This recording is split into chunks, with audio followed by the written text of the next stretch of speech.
Good afternoon and welcome everyone. My name is Kimberly Begg. I am the president of the Luce Center. We are a nonprofit organization that specializes in the conservative outreach, education, and mentorship of young women for the purpose of preparing and promoting conservative women leaders. We have a fantastic program for you today. We have Reagan Reese, the White House Correspondent for the Daily Caller, with us today.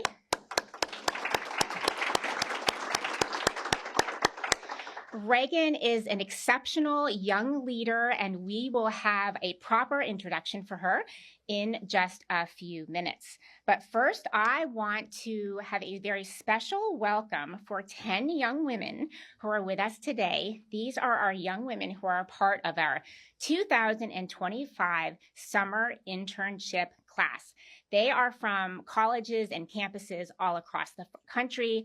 They are from the University of Florida and the University of Dallas and Hillsdale College in Michigan and Thomas More College, where's Anastasia?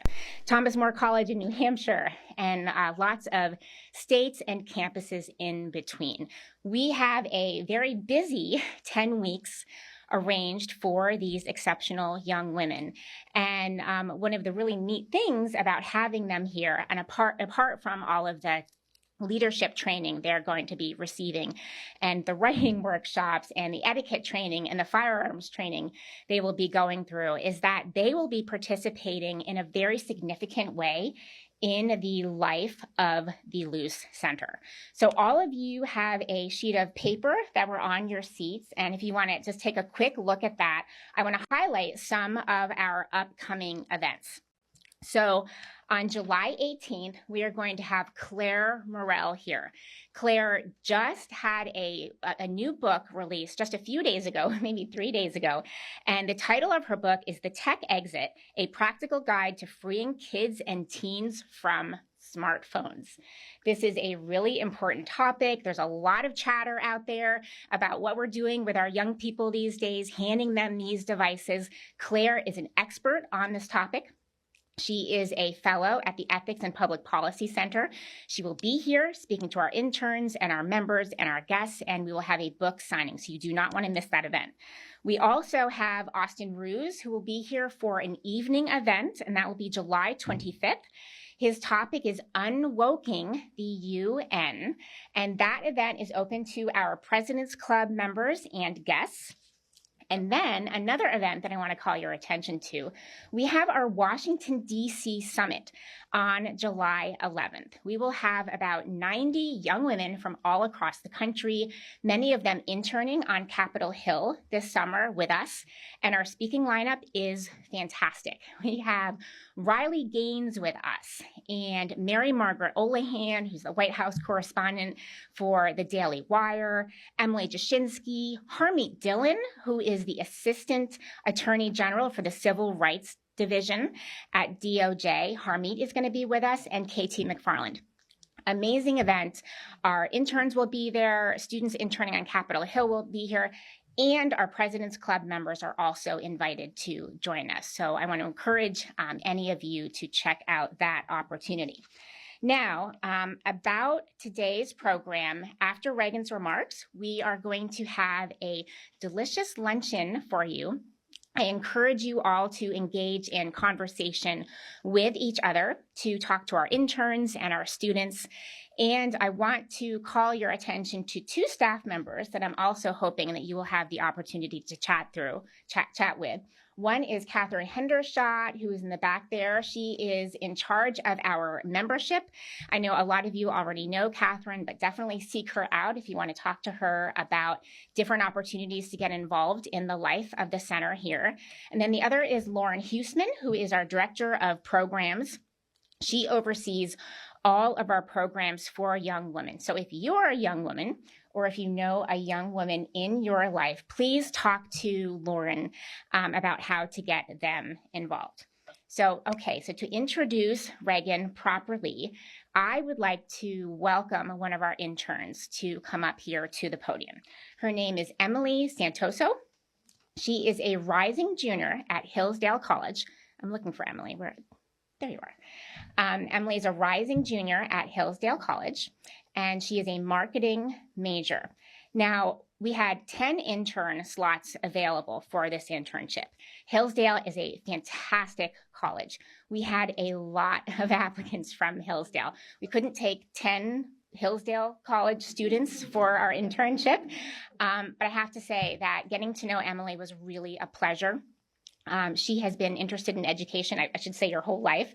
I remember having a really wonderful conversation with you about talking about the founding fathers in high school, and that was the reason that you wanted to go ahead and apply to Hillsdale. But Emily is really an exceptional young woman, and it is my great honor to welcome her to the podium. Please join me in welcoming Emily.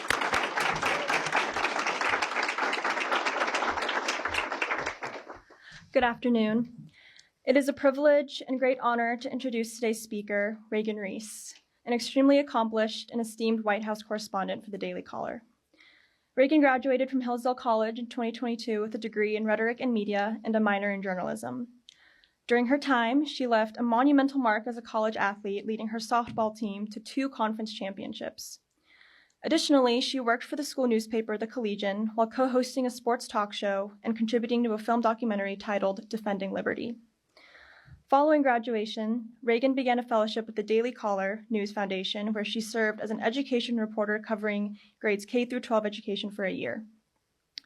She then received the opportunity to become the White House correspondent and now works closely with President Trump. Reagan is among some of the youngest to work within the White House as a 24-year-old, speaking greatly to her accomplishments and strengths. Reagan's unwavering commitment to being a voice for the conservative movement is an inspiration and example for all, but especially for young women. She not only exemplifies strength, courage, and wisdom throughout her work, but she also exhibits what it means to stand up for your faith and beliefs. Today, she continues as a correspondent for the White House, aiming to tell the stories and share the truth of what truly takes place behind the scenes.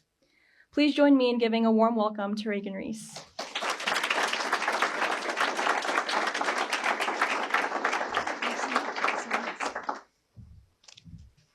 Hi guys, what a great day to be speaking to you about what goes on behind closed doors at the White House. I have been up all night making phone calls with people behind closed doors at the White House, asking them what happened that caused Elon Musk to have a meltdown on Twitter. Because I was up all night working on that speech or working on that story, I didn't have time to add what was happening behind closed doors into my speech. And so it's my understanding is that I'm going to be able to take questions at the end, and I would love if you guys asked me questions about the reporting that I just put out. And I list a bunch of weird and crazy experiences that I've had at the White House at the end, in addition to telling you those stories. So I would love for you to also ask me questions about that as well. So without further ado, inside the White House, all was quiet as the press pool stood feet from the White House in spring 2024, waiting for President Biden to call us in for a meeting with congressional leaders. Suddenly, I heard squeals behind me, similar to that of sorority girls after completing rush. Members of my fellow press pool bear-hugged the guests who had come up behind them. White House Press Secretary Karine Jean-Pierre. The press gushed over Karine Jean-Pierre. "It's been so long. I love your outfit. Are you joining us today?" "Should I be one of you today?" Jean-Pierre joked as the press laughed. "Should I ask for a raise?" Reporters often walk a fine line between developing sources and making friends in an effort to obtain information. Physically embracing the very person you're expected to be grilling a few hours later on behalf of the American people seems like an obvious crossing of that line. Fast forward to nearly a year later. On the second day of Trump's presidency, a different press secretary walked to the White House campus. Fresh off a Fox News hit, White House Press Secretary Caroline Leavitt passed the line of media tents dubbed Pebble Beach. Correspondents swarmed her. But there were no hugs, no squealing. Reporters were anxious to get information and wasted no time on pleasantries. When Leavitt reached the end of the White House drive, she didn't hang around chit-chatting with reporters. She swiftly moved to her next obligation. Days after my 23rd birthday, I was named the White House correspondent of the Daily Caller, an online publication founded by Tucker Carlson and Neil Patel that now has tens of millions of monthly readers. The year prior, I had been playing my last softball game as a Division II athlete and receiving my diploma in rhetoric and public address from Hillsdale College. As one of the youngest members of the White House Press Corps, I was in a position most reporters worked their whole entire life to obtain.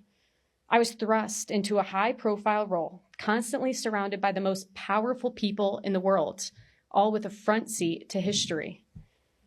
I've heard stories over the years of how the press has cozied up to Democratic administrations.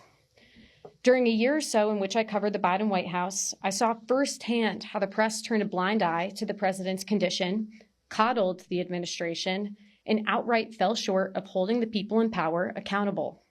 Over the last 100 days of the Trump administration, I've watched the press be reformed. I've watched a war break out between the mainstream media and the new media. And I've learned just how empowering it is to be a young woman today in America. Today, I'm going to tell you both of those stories. As we waited to enter the Oval Office that spring day to meet with President Biden, the pool reporters huddled to discuss coverage for the event. The pool is a term used to describe a small group of reporters who rotate daily to cover the president. For smaller events or the president's travel, not all of us can always go, so they assign a rotating group of us throughout the month. This pool is typically overseen by the White House Correspondent Association.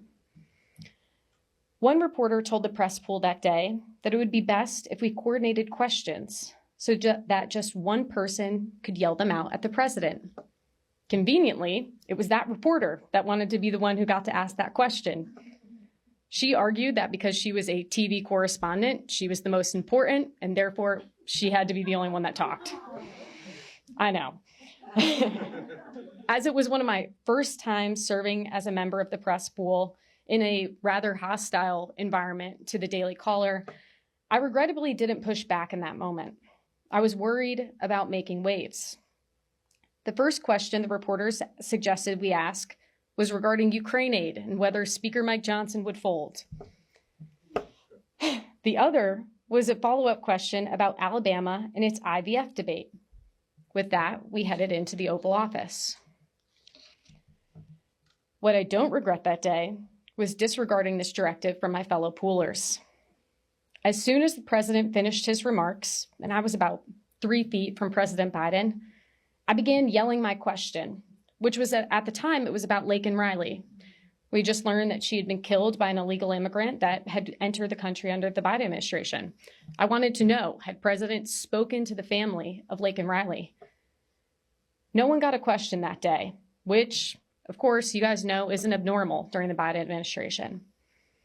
As we left the Oval Office, I heard my fellow poolers frustrated that their plan hadn't worked and that someone had started yelling over them. There were demands to know who had strayed from the plan, but I found myself rushing to parse through the president's mumbled remarks. When you're the print pooler, you are typically tasked with creating a detailed report of what happens with all of the president's movements. That ends up going into an archive, and that becomes the record of history. And so that day I was the print pooler. Sometimes it's hard to hear President Biden, so I had to quickly go through that information, transcribe it, and blast it out to all the other reporters so they could have the information and know what happened in the Oval Office because there weren't cameras allowed in there. So while everybody was freaking out and demanding to know who had gone against their plans, I just found myself quickly running away, scurrying away to get this pool report out. It wasn't uncommon under the Biden administration for reporters to try to control the narrative coming out of other reporters and other outlets. Similar to my experience heading into the Oval Office, one reporter told me of a time that his colleagues voiced their frustration with him after he dared to ask a question of the president about his physical decline and whether he would resign and leave former Vice President Kamala Harris in charge. One White House correspondent detailed to me how the press corps widely knew the details of several Biden White House stories, but failed to report the scandals. This one always blows my mind. There were occasional flare-ups of interest in some situations, such as the president's handling of classified documents or his involvement in his son's foreign business dealings. But when it came to stories like the potential ousting of Jean-Pierre or rumors of sexual harassment in the First Lady's office, despite knowing all the details, the press corps chose not to report them. It was easy to understand from my position why the media wouldn't report on Biden's decline.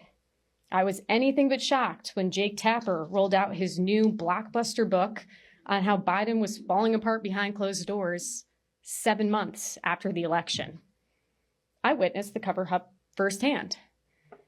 The press typically calls a temporary lid in the middle of the day, which ensures that the press can leave the White House grounds, sneak off for lunch without missing any news. These are typically called lunch lids. But during the Biden administration, they adopted a new title, brunch lids. The new term reflected the fact that these off hours would extend from the morning into the late afternoon. Under a lunch lid in the Trump administration, they're typically 30 minutes to an hour, enough time for me to hit Sweet Green and come back to the White House. But under the Biden administration, they were extending 4 or 5 hours. From the top of 2023 until mid-July, The Spectator counted a total of 39 lunch lids and 42 brunch lids called by the Biden White House. One of my first assignments as a White House correspondent for the Daily Caller was to ask the Biden White House a few months later about these brunch lids and why they spanned for so long. I never got a real answer to my question, and a Biden official condescendingly encouraged me to speak to the White House Correspondents Association because it sounded like I didn't understand the concept of a brunch lid and how they were intended to benefit me, a reporter. I don't know a single reporter who takes hours to eat lunch. A month or so after that conversation, us pool reporters in the WHCA were directed to stop using that term brunch lid. We were told it was informal and it didn't belong in a historical account of the presidency. I'll never know if these two incidents were formally connected.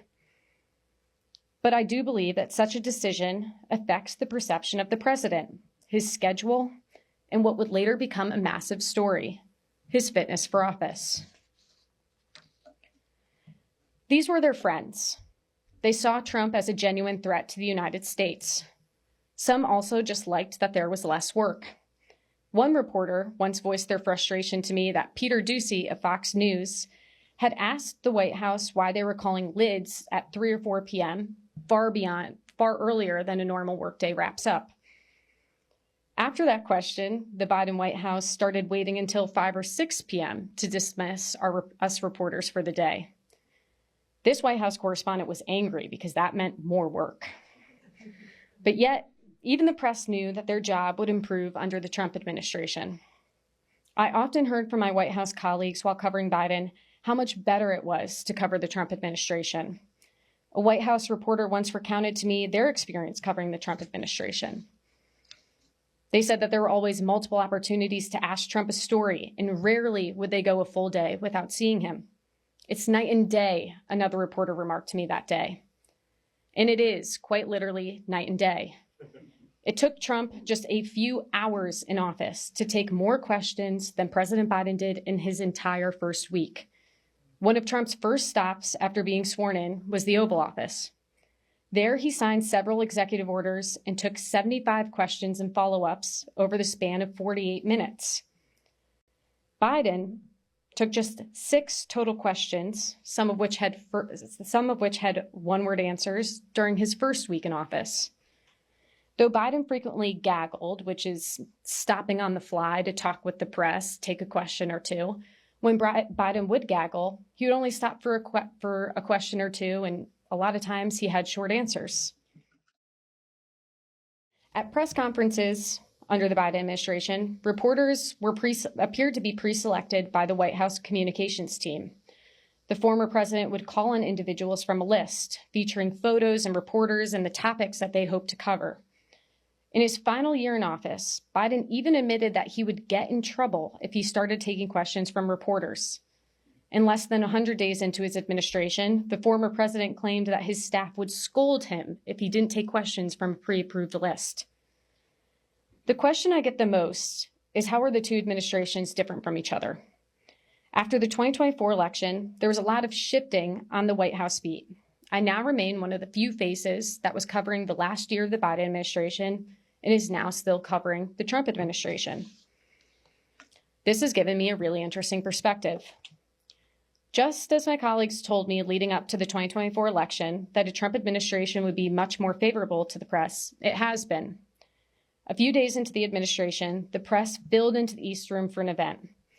The crowd was sitting between the president and the cameras.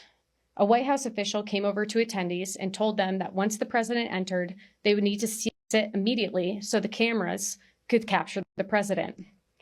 It's so nice to have a president that actually cares about a press, another White House reporter remarked to me. You will still hear cries, but yet you will still hear cries that they aren't treated well. The day the White House shook up the briefing room, there was anxiety in the air. Before the first press briefing, when Caroline Leavitt announced the new media seat, reporters around me were anxious. One asked to me, or really anyone who could give her assurance otherwise, if the White House really had the power to shake up the briefing room. At first, I thought the legacy media would adjust. After Trump took office, Turning Point USA's associated media outlet, Frontlines, had been admitted into the White House Correspondent Association. A spokesperson for the organization told me at the time that the organization never tried to apply in the past because they already knew it would be an immediate rejection. A source also confirmed that One American News Network, a conservative TV outlet, previously had several staffers denied WHCA membership until Trump took office. The network was only invited to press briefings during COVID because they received a personal invite from Trump's press secretary. But then it became clear they would not adjust. The Daily Caller falls right in the middle of the new media and the legacy media, tasked with covering the press corps for several years. Several years ago, when we entered the White House pool rotation and eventually earned a seat in the briefing room, we were there with a right of center lean. We don't fall with the left-leaning established mainstream media. Having been in the room for several years, we don't fall in line with the new media either. I have connections on both sides of things. Over the months, my friends in new media have told me stories of being bossed around by the legacy media. One new media reporter told me of a time that he had sat in the wrong seat for a White House event and was berated by the mainstream media for doing so. Other new media reporters have told me of a time that the legacy media blocked their view of the president or stepped in front of them while they were trying to ask a question of President Trump. One day, I was standing in the aisle for a press briefing. Yes, we have a briefing room seat, but we rotate every other day with another outlet, so I'm not always in there every day. I'd been standing there for an hour to make sure I could reserve a spot at the front of the room in the aisle, get the best position to get a question of Caroline Leavitt. In walks a legacy media reporter. She pushes through the entire line. When she was confronted about this, she told us that because she had been there for several years, much longer than all of us, she deserved to stand in the front of the room over us reporters who had been waiting there for hours to get the best question of Caroline Leavitt. I personally believe that this stubbornness of the legacy media to legitimize the new media will continue to result in the punishment from the Trump White House, whether it's right or wrong. A few weeks ago, I helped a family friend by speaking to his college class for Career Day. I took questions. One girl asked me if I felt like I was at a disadvantage in my current role because I'm a woman. I feel anything but. I've had the great blessing of knowing that I've wanted to be a journalist for 16 years. I joined the school newspaper at the suggestion of a friend when I was a sophomore in high school because she told me it would look good on a resume.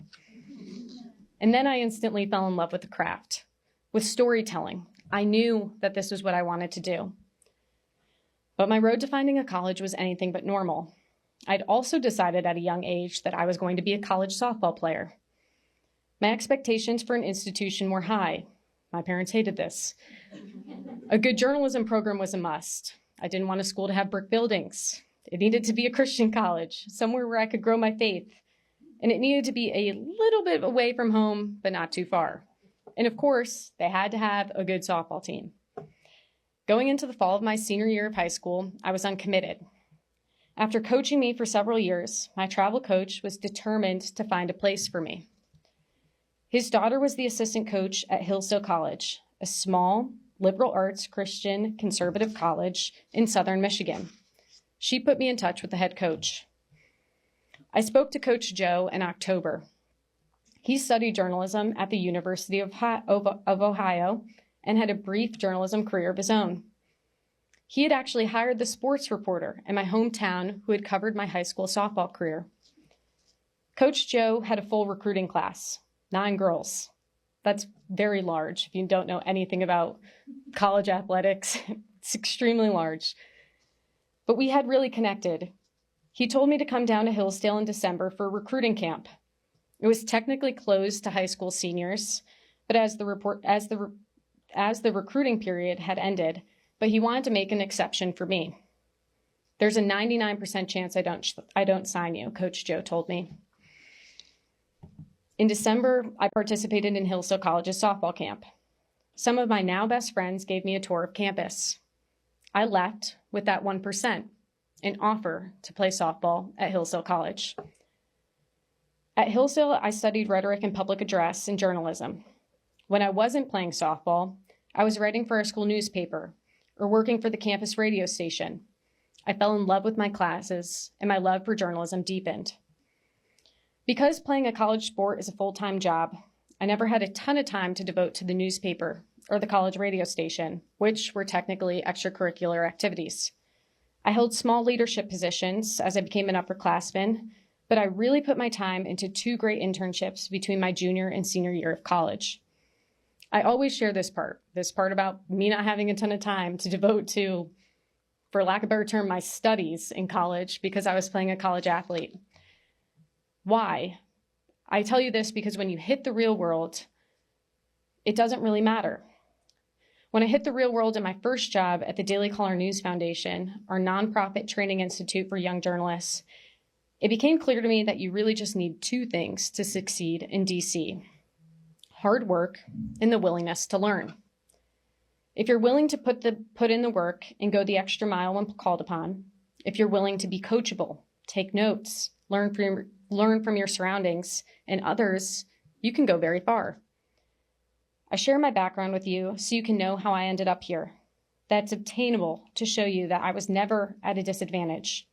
I've been so blessed. I've been coached and taught and guided by some remarkable people, and most importantly, my parents. Sometimes I wonder what would have happened if I'd chosen a different school, or stopped playing softball, or never joined the school newspaper. I would never be where I am now. It's a total God thing. Over the last several months, I've gotten to work closely with the White House press team, Trump aides, and Press Secretary Caroline Leavitt.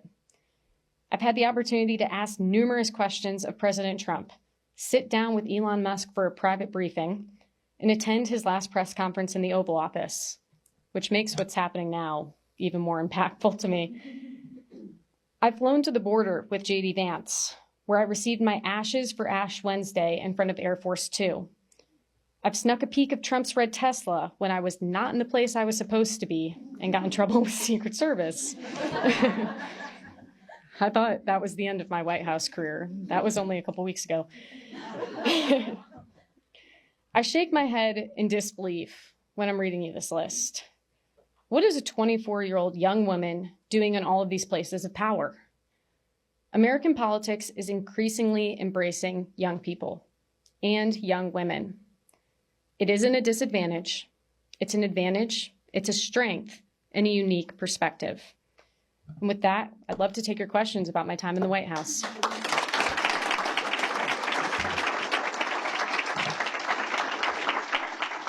Thank you so much. That was amazing. So we have about 15-ish minutes for questions. If anyone wants to come line up here behind me, they can, and I'll pass you the mic.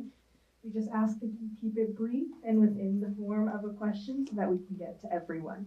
Thank you. What's a legacy reporter? It's a great question.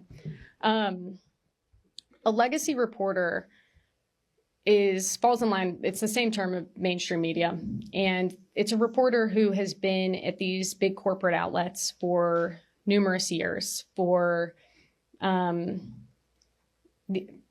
these big corporate, for numerous years, I would say. Well, first I would say to be a legacy media reporter, you are working at one of these big outlets that really has control over the media landscape, that has almost like a monopoly. When you think of the big outlets, you think of the Associated Press, ABC News, CBS. Fox News is even a legacy media, mainstream media outlet. But if you notice, Fox News is probably the only right-leaning of these outlets. There are these giant corporations who have great control over information, syndicating information. And a lot of times you'll see that these editors often think the same and direct their reporters to think the same and ask the same questions and push the same narratives. Yeah. Hi, thank you so much. That was amazing. So I would love to know your opinion and what you found out last night about what is going on between Elon and Trump, and what is the show that we're seeing on Twitter. Yeah, of course. So first I'll say I had the opportunity to sit with Elon Musk about a month ago. It was a private briefing. It was a bunch of mainstream media reporters, ABC News, CBS, NBC, New York Times, Washington Post, and Reagan. And that was awesome. And I sat right next to him, and we got to talk to him for an hour about his time in the Department of Government Efficiency. And he came in laughing. He was trying to tell us jokes, and he wanted us to tell him a joke in order to ask a question. And the White House did not let us bring our phones in, or did not want us to have any service. And I was like, my mind is blank. My editors are going to kill me. I don't have a question. I don't have a joke. And then quickly USA Today was like, no, let's speed this up. We're not doing that. All that to say, when we got talking to him, I noticed that he was just very almost down in the dumps. I could tell he was frustrated and upset that he hadn't been praised as this champion, that his businesses were taking a hit, that his Teslas were being lit on fire. And so that made yesterday not as surprising to me, because what I heard when I spoke to my sources was that this isn't really about the big, beautiful bill. Elon Musk is going to tell you that he's upset about the big, beautiful bill. President Trump and Speaker Mike Johnson are going to tell you he's upset he didn't get the EV mandate as a part of the big, beautiful bill.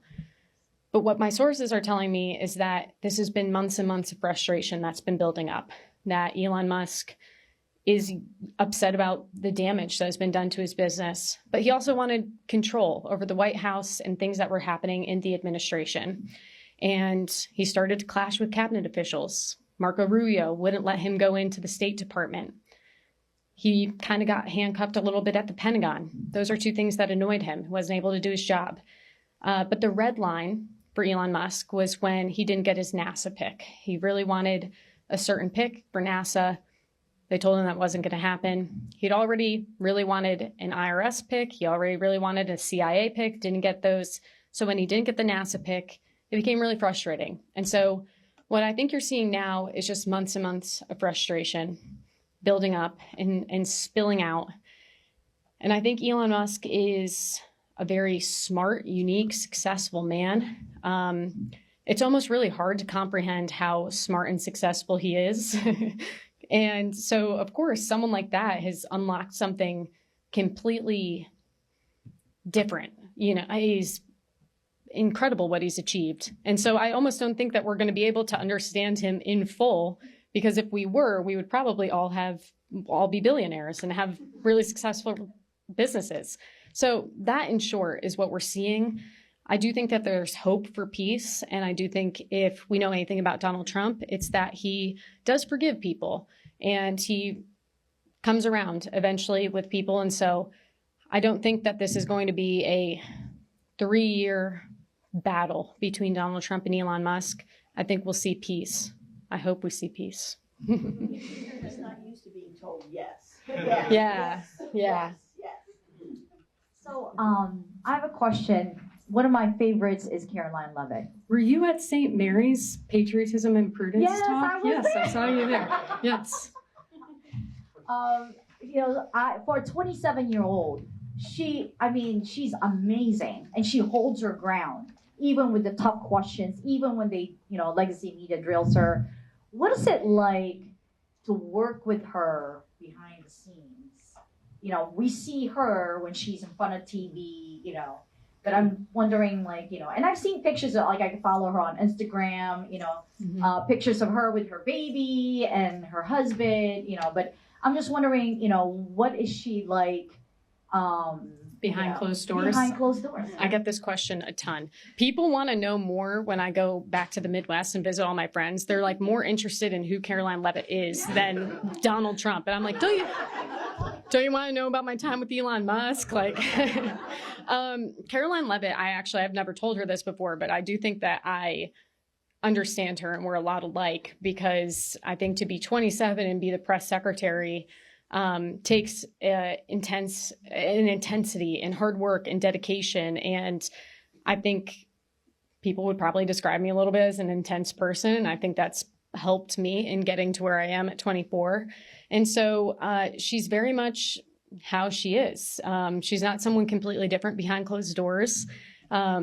A lot of the conversations I've had with her are private, but I will say that she's also a girl. She's a 27-year-old girl, and we've had candid conversations and frank conversations, and I've realized, we have a ton in common. She probably gets stressed about things, and she gets anxious about things, and I think we think she is very impressive and very good at her job.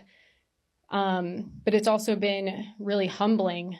This is just on a broader point, covering the White House. I've always felt a little bit of a soft spot for every person I've met in person. I'll even say that about President Joe Biden or Vice President Kamala Harris and Karine Jean-Pierre. You get face to face with these people and you realize they're just people too. They feel the same way about things that I feel. They've gone through the same things. They're still anxious. They're still stressed. I might not agree with every decision they make, and some people might think that the policies that they have are evil, but when you get face to face with someone, it almost softens you a little bit and you start to understand people more. And I think I've loved that about reporting, is that I've gotten to know all these staffers as people.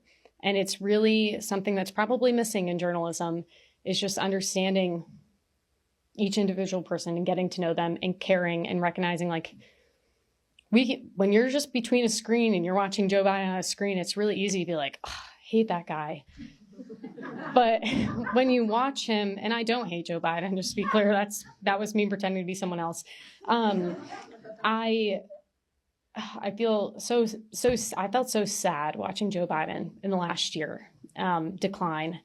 And I felt like it was really wrong how they were walking him around everywhere. And it was at a Memorial Day event the other day, and I was like, let the guy rest. I just want him to go to a beach. So anyways, all that to say, Caroline Leavitt is human, and she's cool. Hi, Reagan. Thank you so much for doing this. This is amazing. It's really interesting. And I have a just turned 24-year-old son. So seeing what you're doing at the age of 24, going back home going, okay, what's going to... I'm sure my parents are like... But I wanted to ask you had talked about your journey, and that one of your criteria for undergraduate school was a good journalism program. One could argue that a lot of the journalists out there are going to universities that have ideological kind of indoctrination and all of that. So this problem, I can say it's problem, is going to continue unless that is broken or changed or whatever. And I just wanted your thoughts on that. I know people have gone to Columbia School of Journalism. I know other things too, and they're not getting both sides. So I'm just lucky that all the places I started looking at or seriously considering were smaller institutions. I think with the bigger institutions, it's probably easier to not get a ton of say editorially over your headlines or your stories or, just the editorial process or the paper. I remember my dad saying to me, you can go to a small college and you can get to really have a big impact on the school newspaper or the softball team, or you can go to a big college and you can kind of just fall in line. And You might get really great instruction, but you won't get to really be a leader or have influence, or the chances of that are a little bit smaller. I thought that was great advice from my dad, because I remember we toured one school that their school newspaper was like these pieces of paper. Like they didn't even print it off on like an actual newspaper. I think it's a remarkable gift when I was a 16, 17-year-old looking for a college to know that I was right-leaning and that I was also strong in my faith, and those were things I wanted to embrace. I don't think that a lot of young people have that opportunity. And so that when you go to these colleges, it's easier to kind of just get molded however these professors want to mold you. But my mom was quite involved in local politics. My name is Reagan, so it's not, I was doing things with my mom as a kid. And so I was incredibly blessed that I went to college with a really strong belief system, or when I was looking at colleges, also knew, okay, I want to be in a place where people who think like me.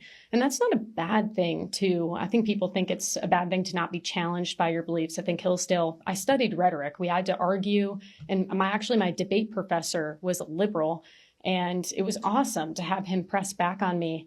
But it's also a good opportunity to be around people who think like you, who can just help you grow. It's like a safe space to have them mold your ideas, to get to talk to them, to, I don't know, I felt safe at Hillsdale to make mistakes and to learn and to say something stupid in one of my classes, and then have my professor kind of say, okay, let's think through this, Reagan.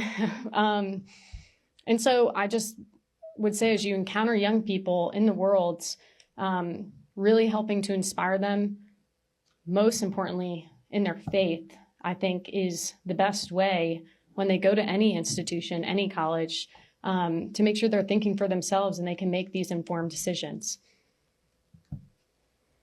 As a student journalist working in DC, I just wanted to ask, what experience would you say prepared you the most for where you are now? Or was it a series of experiences? Mm-hmm. Well, it was definitely my internships. So my sophomore year of college was 2020. It was the COVID-19 pandemic. And I interned at a national a national TV station that summer. And they were like, news is essential. We're not shutting down. Come out to San Diego, California. And I'm so thankful that my parents were like, yeah, we'll drive you across the country in the middle of a pandemic and let you go. And I found an apartment with 3 strangers, and they were all in their 30s. And I was like, yeah, this is awesome. And I still talk to the girls that I became friends with out there. Which is great. But that really taught me to be my own person and to really be comfortable being alone and having to navigate a lot of experiences as a young woman. And that TV station really gave me a lot of freedom and let me do whatever I wanted. I got to be on the air. I got to write scripts. I got to help with their show. But being in San Diego, especially during the COVID-19 pandemic and all the George Floyd stuff, I was like, man, if you really want to cover journalism and be in the heart of politics, you need to be in Washington, D.C. And so from there, I interned at the National Journalism Center, which was incredible. Monday through Thursday, I went to my internship, which was a radio station. And then on Friday, we had classes all day long. And they brought in all these speakers and journalists in DC. And we talked about what it means to be a truth finder and what it means to be a conservative journalist. And I thought for a long time that my place in conservative media was to try to be, or to be just in the media, was to be this unbiased journalist. And as I got the opportunity to study journalism that summer, I realized that there's not a ton of unbiased journalists out there. It's very hard to be an unbiased journalist. And I actually am of the belief today that if you are upfront about your beliefs, and again, I always say, my name is Reagan, and I went to Hillsdale College. It's very obvious, I think, where I lay. Then you, the reader, can read my reporting through that lens and make a better informed decision, as opposed to if I worked for the Daily Caller and wouldn't tell you if I where my biases lay, or if I worked for CNN and didn't tell you that, yeah, I voted for 3 Democratic presidents and then donated to the Biden campaign, you're at a disadvantage as a reader, not knowing that this person might be withholding information from you or using certain euphemisms to change your perception of news events. And so that summer was particularly influential on me because I realized it gave me a really good backbone going into conservative media, knowing what my identity was going to be as a journalist. And I've been saying this now for several years, this whole line of, my name is Reagan. I went to Hillsdale College. You know where my biases lay. I argue with people on Twitter about it all the time. So those were super impactful. And I would just encourage you guys to really pour into your internships, but also soak it up, because internships are a lot easier than when you get a real job. It's very hard, and I'm very tired always at the end of the day. So enjoy it. Thank you again. Yeah.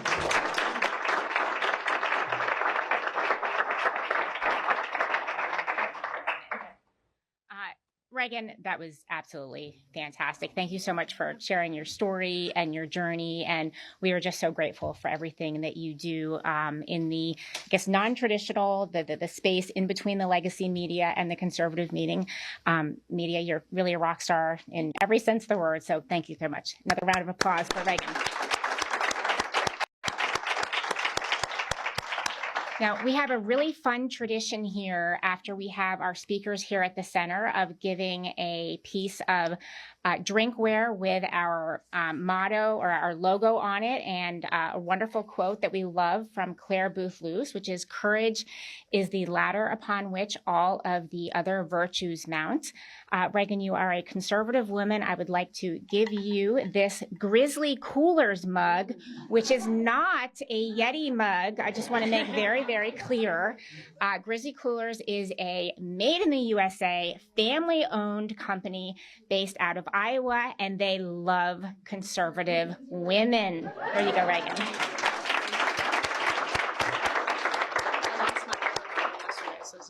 Perfect timing. And please join us for lunch now. Thank you so much.